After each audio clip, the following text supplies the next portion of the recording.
Baik, assalamualaikum warahmatullahi wabarakatuh. Anak-anak 12 IPA 1, 2, 3 dan juga kelas 12 IPS 1 dan 2, kita memasuki materi yang kedua, yaitu perlindungan dan penegakan hukum di Indonesia. Ya, mungkin buat anak-anak yang sudah mengikuti ulangan lisan bersama saya kemarin, bisa melanjutkan materi saya selanjutnya, yaitu materi yang kedua ini. Dan saya anggap kalian sudah paham semua tentang materi yang sudah kita pelajari kurang lebih 4 minggu atau 4 minggu. Jadi kita sekarang tentang perlindungan dan penegakan hukum di Indonesia. Jadi kamu perlu ketahui bahwa apabila kita di sini, silakan kalian buka yang sudah dipinjamkan buku paket itu KD2 halaman 33, dan kalian amati apa dalam benak kamu atau bayangan kamu. Di situ ada simbol atau peradilan atau tentang keadilan. Itu timbangan, ya, timbangan. Nah, timbangan itu menyimbolkan bahwa simbol daripada peradilan. Dan coba kalian perhatikan gambar di atas, apa yang ada dalam pikiran Anda tentang keadilan, hukumkah atau pengadilan Nah, ketiga hal itu saling berkaitan, ya.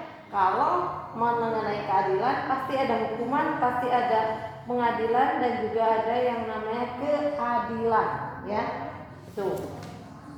Nah, sekarang apa itu hakikat daripada hakikat dari perlindungan dan penegakan hukum, ya. Jadi hakikat daripada perlindungan dan penegakan hukum. Nah, ya. Jadi dari konsep perlindungan dan penegakan hukum, bayangkan apa yang akan terjadi bila dalam kita yang paling kecil aja, keluarga. Kalau dalam keluarga tidak ada aturan, dalam sekolah tidak ada tata tertib, di lingkungan masyarakat tidak ada norma-norma, dan sosial di negara tidak ada undang-undang. Apa yang akan terjadi apabila semua masyarakat melanggar hukum atau melanggar norma, atau tidak ketika masyarakat atau rakyat melanggar aturan, apa yang akan terjadi? Nah, di sini ada gambar dua contoh tindakan terhadap pelaku pelanggaran hukum. Di sini contohnya adalah anak-anak yang melanggar hukum, yaitu mengendari sepeda motor tidak menggunakan helm dan lain-lain sebagainya. Mungkin itu. Dan ketika mereka melanggar itu, mereka kena tilang Pak polisi atau polantas, polisi lalu lintas. Nah, merupakan dampak dari tindakan yang tidak dipatuhi. Ketika hukuman tidak dipatuhi atau dilaksanakan, akan terjadi adalah kekacauan di semua bidang atau di semua kehidupan, ya. Jadi apa sih sebenarnya perlindungan hukum itu? Nah, di sini menurut Andi Hamzah bahwa perlindungan hukum itu dinamakan sebagai daya upaya yang dilakukan secara sadar oleh setiap orang maupun lembaga pemerintah dan swasta yang bertujuan adalah mengusahakan pengamanan, pengusahaan dan pemenuhan kesejahteraan hidup sesuai dengan hak-hak asasi yang ada. Jadi di sini bahwa hukum jadi itu adalah untuk perlindungan itu adalah bagaimana upaya pemerintah penegak hukum itu melindungi warganya dari hal-hal yang bisa menyesatkan atau hal-hal yang bisa melanggar aturan ataupun norma-norma yang sudah ditetapkan oleh negara ataupun pemerintah, ya. Dan di sini itu tadi menurut Andi Hamzah. Nah, di sini menurut Simajuntak mengartikan bahwa perlindungan hukum sebagai segala upaya pemerintah untuk menjamin adanya kepastian hukum serta memberi perlindungan kepada warga negaranya agar hak-hak sebagai warga negara tidak dilanggar atau bagi yang melanggar akan dikenakan sanksi sesuai peraturan yang berlaku. Jadi bahwa kita sebagai warga negara itu dilindungi atau oleh pemerintah maupun negara sesuai dengan pasal 27 ayat 27 ayat 1 dan juga kamu kemarin sudah hafalan 27D ayat 1 bahwa setiap warga negara dijamin dan dilindungi haknya sebagai warga negara untuk mendapatkan perlakuan yang sama di hadapan hukum. Jadi tanpa terkecuali tanpa memandang apakah itu orang miskin ataupun orang kaya ataupun anak pejabat atau bukan, dan warga negara itu dilindungi haknya untuk mendapatkan adilan, haknya untuk mendapatkan perlindungan hukum, ya. Itu maksudnya.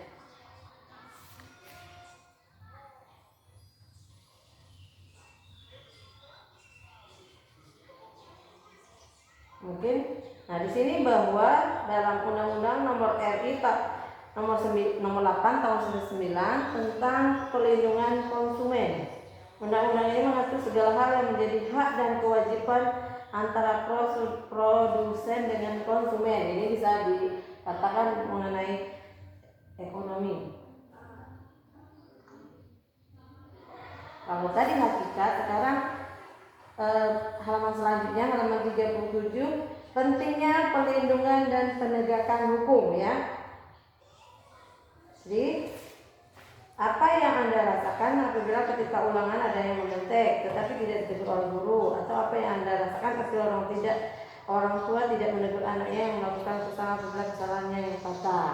Nah, kamu enak atau tidak atau seneng ketika Anda menyentek lagi ulangan? Pasti kawan-kawan yang lain mengaktif ibu itu kok tidak ditegur. Itu sebenarnya hal seperti itu menunjukkan bahwa ketidakadilan atau ketidaktertiban itu tidak akan dapat timbul karena tidak adanya perlindungan atau penegakan hukum tadi. Nah, sebagai negara hukum, Indonesia wajib melaksanakan proses perlindungan penegakan hukum. Kita ketahui bahwa sesuai dengan pasal 1 ayat 3 bahwa negara Indonesia adalah negara hukum. Jadi segala sesuatu hal yang berhubungan dalam kehidupan kita itu ada hukum, diatur sesuai dengan hukum. Baik itu pelanggaran yang ringan dan lain-lain sebagai sampai yang berat pun ada hukumnya, seperti itu, ya. Jadi perlindungan dan penegakan hukum sangat penting dilakukan karena dapat mewujudkan hal-hal berikut. Jadi kalau apa saja yang kita peroleh ketika dilakukan perlindungan dan penegakan hukum. Yang pertama adalah tegaknya supremasi hukum, ya. Jadi kalau perlindungan dan penegakan hukum itu dilakukan atau sangat penting dilakukan karena dapat mewujudkan ini tadi. Yang pertama, dari perlindungan penegakan hukum itu diwujudkan akan timbul yang namanya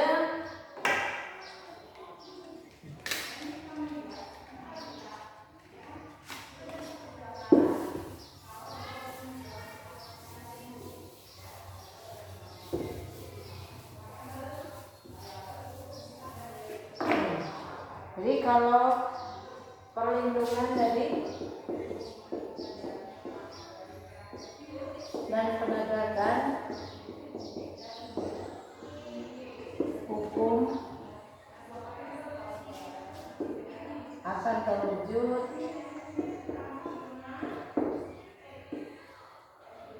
yang pertama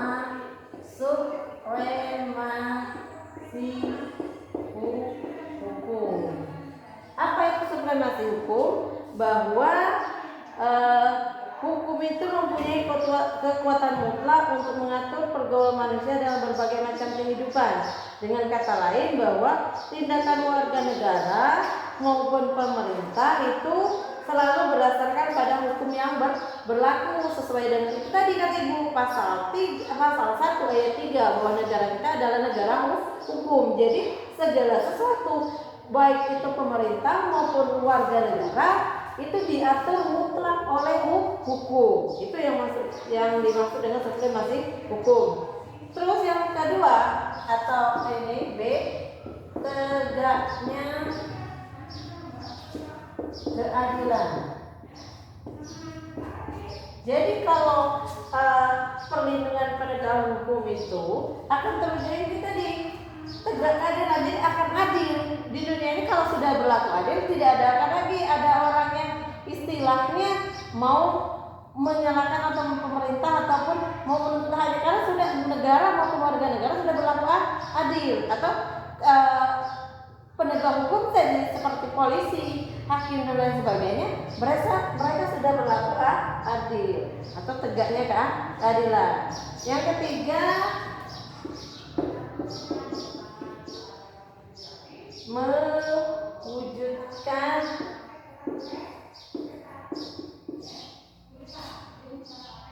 perdamaian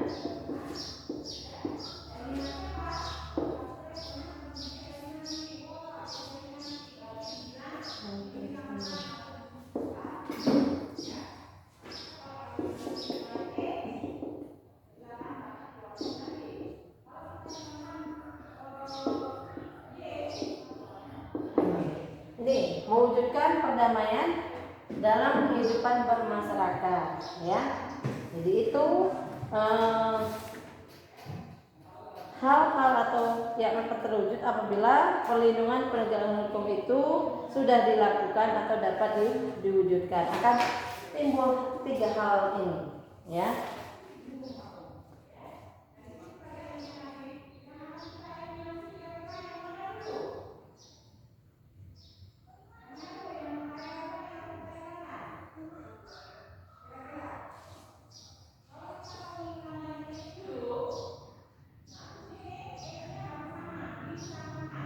Nah, jadi apa tadi? Kalau perlindungan penegakan hukum itu sangat penting dan akan terus seperti ini. Tetapi menurut Sujono Sukanto juga keberhasilan proses perlindungan dan penegakan hukum tidak semata-mata mencakup di tegaknya hukum yang berlaku, akan tetapi sangat tergantung pada beberapa faktor. Jadi hukum, istilahnya hukum akan berlaku atau akan tegak apabila ini tadi hukumnya tegas, terus hukumnya ya penegak hukumnya ya seperti kata itu tadi polisi,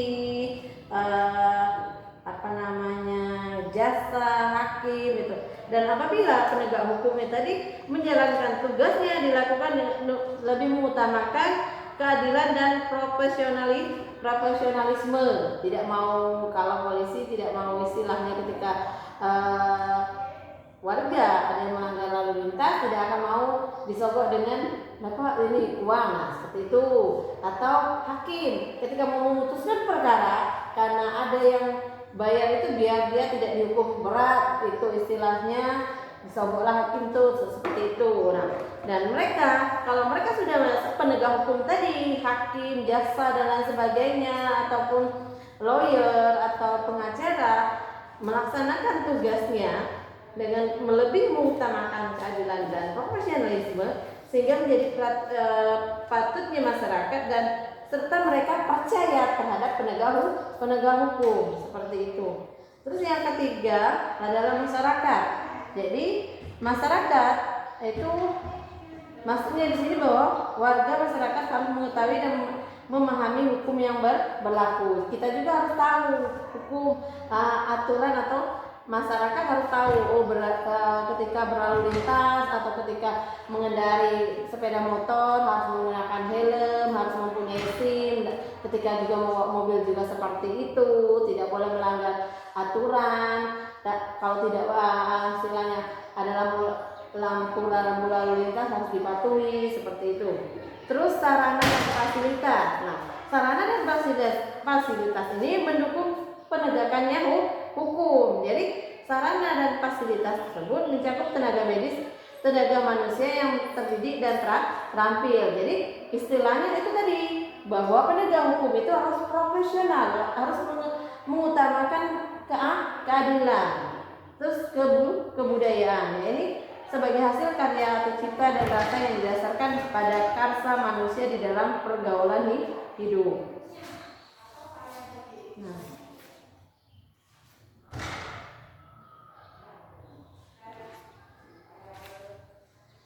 tuh ya. Ini silakan kalian baca tentang tugas nanti setelah saya memberi materi ini saya akan kasih tugas, tapi saya sambung ke materi selanjutnya tentang peran dan lembaga penegak hukum dalam menjamin keadilan dan kedamaian. Nah, di sini adalah yang pertama, peran siapa sebagai penegak hukum?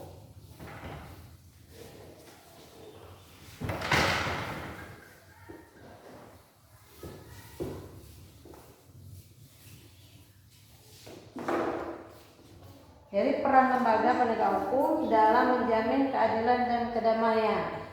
Yang pertama adalah peran siapa? Polri atau peran Kepolisian Republik Indonesia. Nah, Kepolisian Republik Indonesia yang sering kita singkat atau disingkat dengan Polri merupakan lembaga negara yang berperan dalam memelihara keamanan dan ketertiban masyarakat atau penegak hukum. Nah, mereka sesuai dengan semboyan mereka adalah memberikan perlindungan dan mengayomi masyarakat.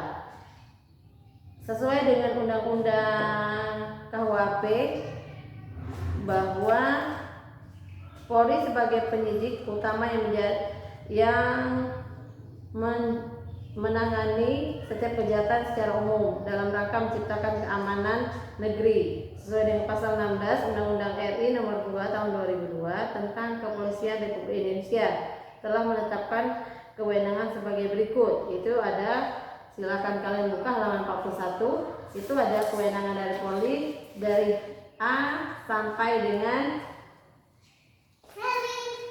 L ya. Itu adalah peran Polri ya. Terus yang kedua, peran Kejaksaan Republik Indonesia atau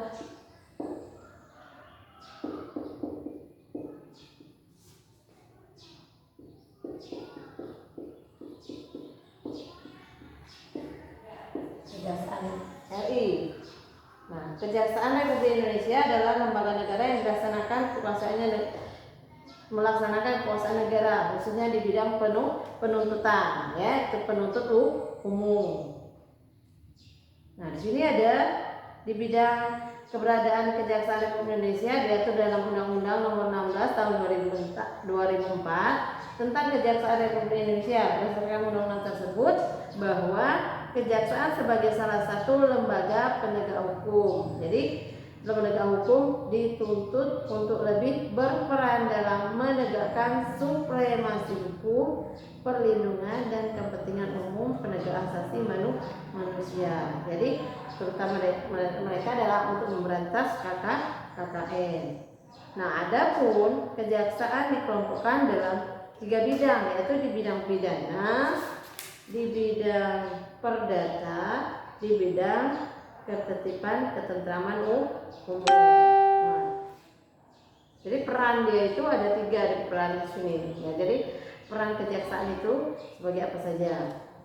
Terus yang ketiga adalah peran hakim sebagai pelaksana kekuasaan kehakiman.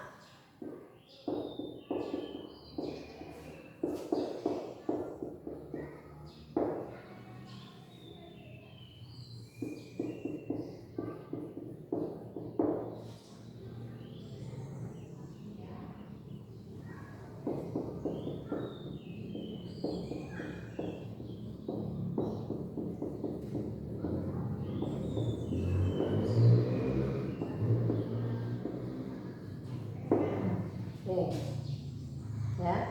Jadi peran hakim sebagai pelaksana kekuasaan kehakiman, bahwa di Indonesia wujudan kehakiman diatur sepenuhnya dalam Undang-Undang RI Nomor 48 Tahun 2009 tentang kekuasaan kehakiman. Jadi menurut Undang-Undang Nomor 48 Tahun 2009 itu bahwa kekuasaan kehakiman berdasarkan jenis lembaga peradilan dapat diklarifikasi sebagai berikut atau klasifikasi ada 3, yaitu hakim dalam Mahkamah Agung, hakim dalam bidang peradilan, dan hakim dalam Mahkamah Konstitusi, ya. Terus yang keempat, peran advokat dalam penegak hukum.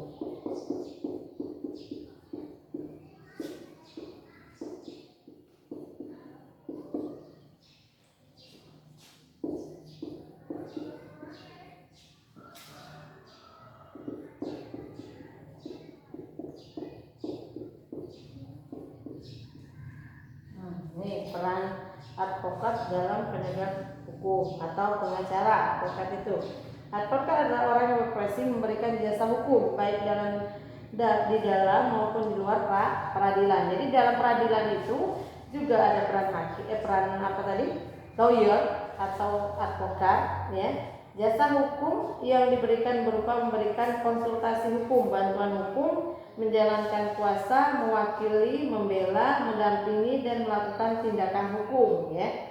Tapi yang pasti membela atau mewakili kliennya, gitu ya, orang yang tersangka maupun terdakwa, gitu.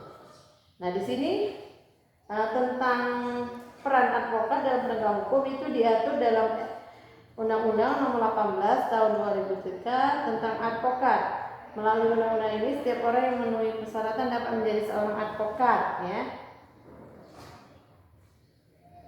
Ini adapun persyaratan untuk menjadi advokat di Indonesia itu diatur dalam Undang-Undang Nomor 3 Tahun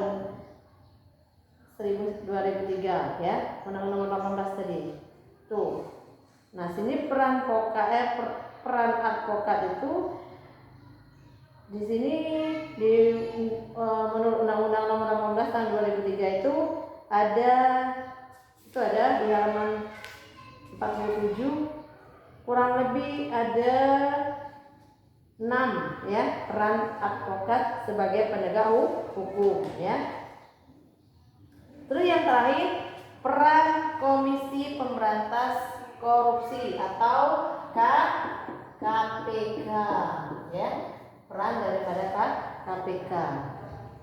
Jadi peran KPK di sini menurut Undang-Undang Nomor 30 Tahun 2002 bahwa Komisi Pemberantas Tindakan Pidana Korupsi, tujuan dibentuknya KPK adalah untuk mengatasi, menanggulangi, memberantas korupsi untuk mencapai tujuan tersebut. Adapun KPK mempunyai tugas-tugas. Nah, di sini ada 5 tugas daripada KPK, ya. KPK itu jadi terbentuk itu pada tahun 2002, ya.